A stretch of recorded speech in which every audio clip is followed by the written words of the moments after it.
Hi everyone, and welcome back to part 2 of my business chats. So today I wanted to talk about actually having an idea and actually starting to think outside the box of, creating a second or an additional source of income for yourself. So as you can see today, I'm actually not in the van. I'm at a co-working space. I'm at Beaches Co-working in Mona Vale in Sydney, New South Wales.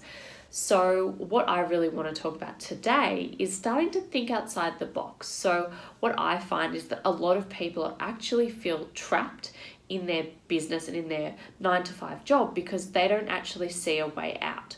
So starting to think outside the box, starting to talk to other business people, talk to other entrepreneurs about what they're doing is very, very beneficial. Think about the skills that you have. So if you are in a corporate role, what is your skill set and what do you actually bring to that business that you could transfer into having a business for yourself? Are you in marketing?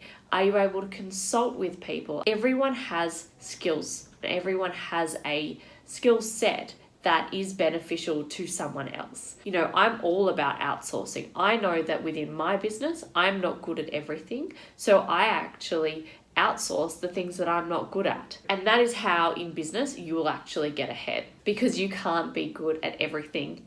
So look at your skill set and really see, okay, what have I got that other people might not be able to do? There's so many different ways that you can start a business and so many different avenues that you can go down. To start off with, think about your skills, where you are and what you enjoy doing. A business is only going to succeed if you enjoy what you're doing and you love what you're doing. There's heaps of different avenues. You can have a service-based business, which is what my business is at the moment.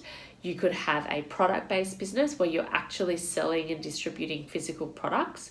You could have a network marketing business. You could be a tutor. You could be a music teacher. You could be a social media manager. So there's so many different ways that you can earn money online. So what is your next step?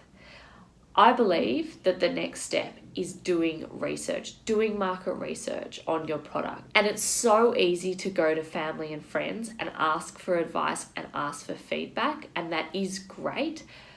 But family and friends are always going to be lovely and they're always going to be kind, and they're probably not going to actually tell you what the market says. However, you actually need to speak to people who will be buying your product. Because if you think, okay, I'm going to market my product for $30, but the market's actually out there saying, well, I'm not going to actually pay over, 15 to 17, then you actually really need to sit down and figure out if this is a viable business for you. So with everything that you do and all those examples that I just mentioned, is this going to be a viable business for you? But if you're actually starting a business to actually make money, you actually need to sit down and do your figures. Is this a viable business? How is this going to get me money? Actually talking to people who are going to buy your products or your services is a very, very important tool. You need to do the groundwork. So if you want to succeed in business, you need to lay the groundwork and do the research. That is the next idea. So you've got your idea, you've found your skill set, you've developed that skill set into a nice little idea. How are you actually going to monetize it? Now what's your next step? Let's go do the research. Let's speak to people out in the industry, or in the marketplace. Let's speak to your industry. Where are your customers and where are they going to be buying your products? How are you going to be selling them your services? So let's talk to people in the industry. Let's see what we can find out about your product, about your business. Is it viable? That is what we're going to do this week. Go out, do that research, see if you do have a viable business idea, and then let's come back and then see next week where we go in step 2. What I'm actually going to do is open a private Facebook group. So if you are looking at developing a business idea and do want to be part of it, I'm going to put it in the comments of this video.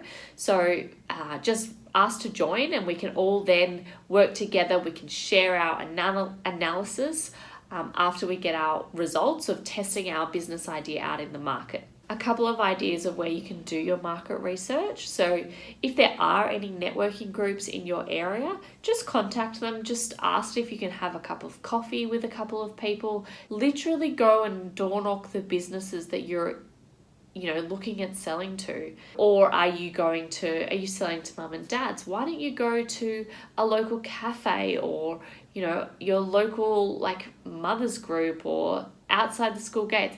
You don't have to do it in a salesy way. Do it in a genuine way, a way that's coming from the heart. Maybe there's a local Facebook group that you could post in and ask ideas and opinions. There are just a couple of ideas of how you can actually do your market research. You know your industry, you know your market. So start talking to those people, see what they say. As always, thank you so much for your support. Feel free to give this video a big thumbs up, subscribe, and I will be back next week with part 3, where we will start developing that idea and look at the next step as where you go in your business.